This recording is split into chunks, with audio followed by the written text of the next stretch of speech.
नमस्कार जी, सुप्रभात। मैं आज आपके लिए शैमंतक मणि की कथा लेके आई हूँ। तो शुरू करते हैं शैमंतक मणि की कथा। अथ सप्तपंचाशतमो अध्यायः।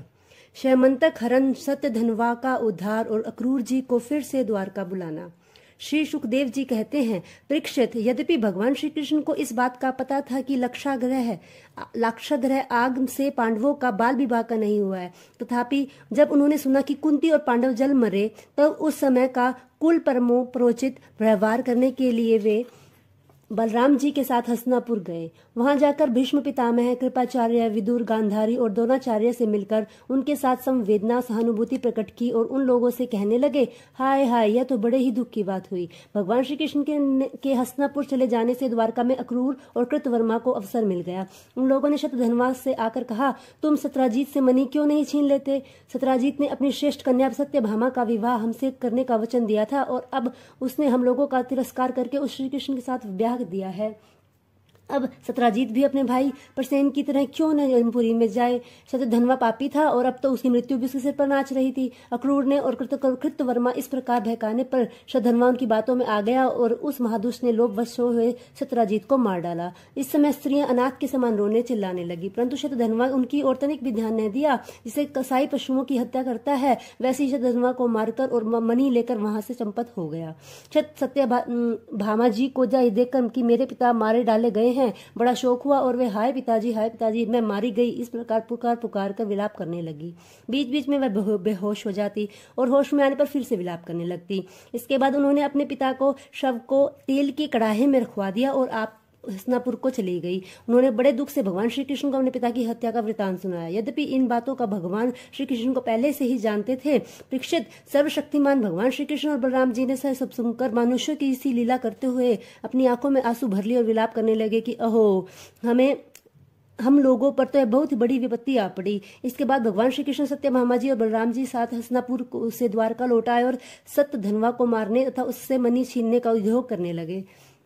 जब सत्यधन्वा को यह मालूम हुआ कि भगवान श्री कृष्ण मुझे मारने का उद्योग कर रहे हैं, तो वह बहुत डर गया और अपने प्राण बचाने के लिए उसने कृतवर्मा से सहायता मांगी। तब कृतवर्मा ने कहा, भगवान श्री कृष्ण और बलराम जी सर्वशक्तिमान ईश्वर हैं, मैं उनका सामना नहीं कर सकता। भला ऐसा कौन है जो उनके साथ वैर बांधकर इस लोक और परलोक में सकुशल रह सके?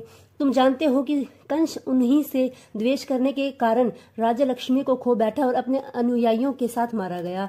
जरासंध जैसे शूरवीर को भी उनके सामने 17 बार मैदान में हारकर बिना रथ के ही अपनी राजधानी में लौट जाना पड़ा। जब कृतवर्मा ने उसे इस प्रकार टका सा जवाब दे दिया, तब शतधन्वा ने सहायता के लिए अक्रूर जी से प्रार्थना की। उन्होंने कहा, भाई, ऐसा कौन है जो सर्वशक्तिमान भगवान का बल पौरुष जानकर भी उनसे वैर विरोध ठाने, जो भगवान खेल खेल में ही विश्व की रचना और रक्षा संहार करते हैं तथा जो जब क्या करना चाहते हैं इस बात को माया से मोहित ब्रह्मा आदि विश्व विधाता भी नहीं समझ पाते, जिन्होंने 7 वर्ष की अवस्था में ही जब वे नीरे बालक थे, एक हाथ में गिरिराज गोवर्धन को उखाड़ लिया और जैसे नन्हे नन्हे बच्चे बरसाती छाता को उखाड़कर हाथ में रख लेते हैं, वैसे ही खेल खेल में 7 दिनों तक उसे उठाए रखा। मैं तो उन भगवान श्री कृष्ण को नमस्कार करता हूँ।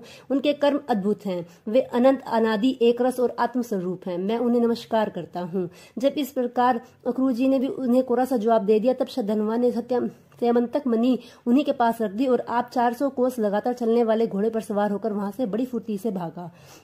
परीक्षित, भगवान श्री कृष्ण और बलराम दोनों भाई उस रथ पर सवार हुए जिस पर गरुड़ चिन्ह से चिन्हित ध्वजा फहरा रही थी और बड़े वेग वाले घोड़े जुते हुए थे। अब उन्होंने अपने ससुर शतराजीत को मारने वाले शतधन्वा का पीछा किया।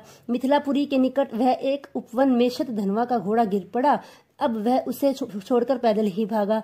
वह अत्यंत भयभीत हो गया। भगवान श्री कृष्ण भी क्रोध करके उसके पीछे दौड़े। शतधन्वा पैदल ही भाग रहा था, इसलिए भगवान भी पैदल ही दौड़कर उसके तीक्ष्ण धार वाले चक्र से उसका सिर उतार लिया और उसके वस्त्रों में शैमंतक मणि को ढूंढा, परंतु जब मणि मिली नहीं, तब भगवान श्री कृष्ण ने बड़े भाई बलराम जी के पास आकर कहा, हमें शतधन्वा को व्यर्थ ही मारा, क्योंकि उसके पास शैमंतक मणि तो है ही नहीं। बलराम जी ने कहा, इसमें संदेह नहीं कि शतधन्वा ने शैमंतक मणि को किसी न किसी के पास रख दिया है। अब तुम्हें द्वारका जाओ और उसका पता लगाओ। मैं विदेहराज से मिलने जाता हूँ, क्योंकि वह मेरे बहुत ही प्रिय मित्र हैं। परीक्षित, यह कहकर युद्धवंशी शिरोमणि बलराम जी मिथिला नगरी में चले गए। जब मिथिला नरेश ने देखा कि पूजनीय बलराम जी महाराज पधारे हैं, तब उनका हृदय आनंद से भर गया। उन्होंने झटपट अपने आसन से उठकर अनेक सामग्रियों से उनकी पूजा की। इसके बाद भगवान बलराम जी कई वर्षों तक मिथिलापुरी में ही रहे। महात्मा जनक ने बड़े प्रेम से और सम्मान से उन्हें रखा। इसके बाद समय पर धृतराष्ट्र के पुत्र दुर्योधन ने बलराम जी से गदा युद्ध की शिक्षा ग्रहण की। अपनी प्रिया सत्यभामा का प्रिय कार्य करके भगवान श्री कृष्ण द्वारका लौट आए और उनको यह समाचार सुना दिया कि शतधन्वा को मार डाला गया, परंतु शैमंतक मणि उनके पास न मिली। इसके बाद उन्होंने भाई बंधुओं के साथ अपने शवसुर सत्राजीत के वे सब औद्धर्य देहिक क्रियाएं करवाई जिनसे मृतक प्राणियों का परलोक सुधरता है। अक्रूर और कृतवर्मा ने शतधन्वा को सत्राजीत के वध के लिए उत्तेजित किया था। इसलिए जब उन्होंने सुना कि भगवान श्री कृष्ण ने शतधन्वा को मार डाला है, अब तो वे अत्यंत भयभीत होकर द्वारका से भाग खड़े हुए।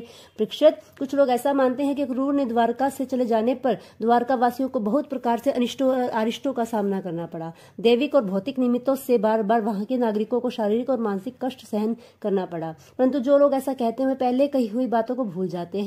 भला यह भी कभी संभव है कि जिन भगवान श्री कृष्ण में समस्त ऋषि मुनि निवास करते हैं, उनके निवास स्थान द्वारका में उनके रहते कोई उपद्रव खड़ा हो जाए? उस समय नगर के बड़े बड़े बूढ़े लोगों ने कहा, एक बार काशी नरेश के राज्य में वर्षा नहीं हो रही थी, सूखा पड़ गया था। तब उन्होंने अपने राज्य में आए हुए अक्रूर के पिता श्रीफलक को अपनी पुत्री गांधानी ब्याह दी। तब उसमें प्रदेश में वर्षा हुई। अक्रूर भी श्रीफलक के ही पुत्र हैं और इनका प्रभाव भी वैसा ही है। इसलिए जहां जहां अक्रूर रहते हैं वहां वहां खूब वर्षा होती है तथा किसी प्रकार का कष्ट और महामारी आदि उपद्रव नहीं होते। परीक्षित, उन लोगों की बात सुनकर भगवान ने सोचा कि इस उपद्रव का यही कारण नहीं है। यह जानकर भी भगवान ने दूत भेजकर अक्रूर जी को ढूंढवाया और आने पर उनसे बातचीत की। भगवान ने उनका खूब स्वागत सत्कार किया और मीठी मीठी प्रेम की बातें कहकर उन्हें संभाषण किया। परीक्षित, भगवान ने सबके चित्त का एक एक संकल्प देखते रहते हैं, इसलिए उन्होंने मुस्कुराते हुए अक्रूर से कहा, चाचा जी, आप दान धर्म के पालक हैं, हमें यह बात पहले से ही मालूम है। शतधन्वा आपके पास वह शैमंतक मणि छोड़ गया है जो बड़ी ही प्रकाशमान और धन देने वाली है। आप जानते हैं ना कि सत्यजीत के कोई पुत्र नहीं है, इसलिए उनकी लड़की के लड़के उनके नाती ही उनके तिलांजलि और प्रणदान करेंगे, उनका ऋण चुकाएंगे और जो कुछ बचा रहेगा उसके उत्तराधिकारी होंगे। इस प्रकार शास्त्रीय दृष्टि से यद्यपि शैमंतक मणि हमारे पुत्रों को ही मिलनी चाहिए, तथापि यह मणि आपके ही पास रहे, क्योंकि आप बड़े व्रतनिष्ठ और पवित्रात्मा हैं तथा दूसरों के लिए उस मणि को रखना अत्यंत कठिन भी है। परंतु हमारे सामने एक बहुत बड़ी कठिनाई यह आ गई है कि हमारे बड़े भाई बलराम जी मणि के संबंध में मेरी बात का पूरा विश्वास नहीं करते। इसलिए महाभाग्यवान अक्रूर जी, आप वह मणि दिखाकर हमारे इष्ट मित्र बलराम जी, सत्यभामा और जयवंतक का संदेह दूर कर दीजिए और उनके हृदय में शांति का संचार कीजिए। हमें पता है कि उसी मणि के प्रताप से आजकल आप लगातार ही ऐसे यज्ञ करते हैं जिनमें सोने की वेदियां बनती हैं। परीक्षित, जब भगवान श्री कृष्ण ने इस प्रकार सांत्वना देकर उन्हें समझाया बुझाया, तब अक्रूर जी ने वस्त्र में लपेटे हुए सूर्य के समान प्रकाशमान वह मणि निकाली और भगवान श्री कृष्ण को दे दी। भगवान श्री कृष्ण ने वह शैमंतक मणि अपने जाति भाइयों को दिखाकर अपना कलंक दूर किया और उसे अपने पास रखने में समर्थ होने पर भी पुनः अक्रूर जी को लौटा दिया।